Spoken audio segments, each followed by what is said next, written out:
I'm going to be honest, I know this anime isn't really for me, and I know that there are plenty of people out there who probably really liked the premiere and will by extension have a fun time watching the rest. That's fine, but if you're like me and have seen 20 or 30 or 50 fantasy-based light novel adaptations do the same thing over and over again, then you may be a bit more cynical to another among several others starting off the 2018 year doing just more of the same. Grancrest Senki and the others who try nothing new and don't excel in any single regard turn what was once fantasy into more of the mundane. And yes, I see the irony of this coming from someone who thought girls camping was the hypest shit ever. Grancrest Senki opens on the wedding ceremony of a bride and groom from two once warring nations, and together this act will bring peace to these two nations and form a strong alliance. The end. So yeah, something of course goes wrong, as it always does in an anime or just about anything with this kind of overly positive setup out of the gate, from buzzwords such as chaos convergence to dimensional shifts caused by the summoning of a demon, to the use of magic wands and personalized magic that lords use and can apparently gift out in the form of crests. You are less eased into this world and more berated with a thick lexicon of unfamiliar words from an unfamiliar world. So the demon that came from somewhere because of, overpowers both the crests that the lords are using and beheads the pair in a rather confusingly edited scene, and for whatever reason, this makes the whole alliance fall apart because some demon third party killed both of their fathers. It's not like the demon picked a favorite and spared one of them. Why are you deciding to turn your back on an agreement that is clearly super beneficial, especially now that both your leaders are dead and your similar enemy is chaos and not mankind? So I don't... like, maybe the chaos convergence that led to all of this happening was caused by one party over the other, but I don't even know what a chaos convergence even is, so...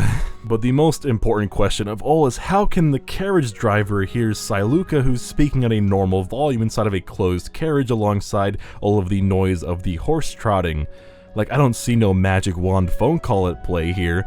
We need answers. Anyway, their carriage is stopped by a group of knights who are more or less just thugs who were told to stop Shiruuka before she made contract with a lord because their lord told them to do so. A lone wandering man named Theo, or Theo as the Japanese VA calls him, rides in, putting a halt to the attack, revealing his crest and talking about honor, and those who have a crest should use it to protect people and fight chaos and not each other. He dispatches the knights somewhat skillfully, albeit with some rough swordplay here and there, but seeing the potential in Theo, Shiruuka summons a Cerberus-like creature for him to also dispatch of, and stick his hand to the ball of chaos or darkness or what have you left behind to level up his crest to the rank of a knight, allowing Theo to make contract with one mage, thus they form a contract together in hopes to save his town, suppress the chaos, repulse the demons, and prevent disaster, so basically saving the world.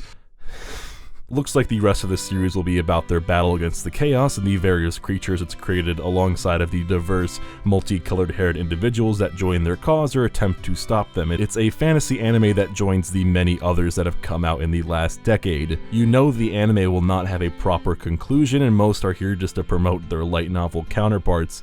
You could easily switch some characters' names of what they call magic, cities, whatever, and put them in entirely different anime within the same genre, and nobody could tell the difference. No singular part in Grancrest Senki stands out. Everything is disposable or interchangeable. Watching the first episode felt like being thrown into Game of Thrones in the 5th season with no past explanations or context. While I have no doubt that the 2nd or 3rd episode will have the tried and true sit-down explanation of chaos, crests, and everything in between, but I've sat through dozens of these already and I just don't feel like doing it again. Like, don't get me wrong, there's a nice moment and maybe even 2 in this episode, and I can commend them not using bad CG renders for the crowd shots and some pretty animation at times, but that's really about it. We get the too honest and kind for his own good MC, a girl in suggestive clothes who tells people about to assault her that they can use her body however they please to show that she's snarky and in control. I guess that's a stereotype now, I guess. In the end, if Grancrest Senki looks like something you'll enjoy, then no amount of major or minor criticisms or nitpicking will change your opinion.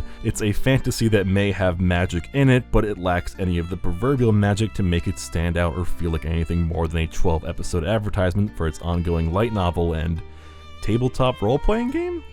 Okay, well that one's a bit new. I'll give it that.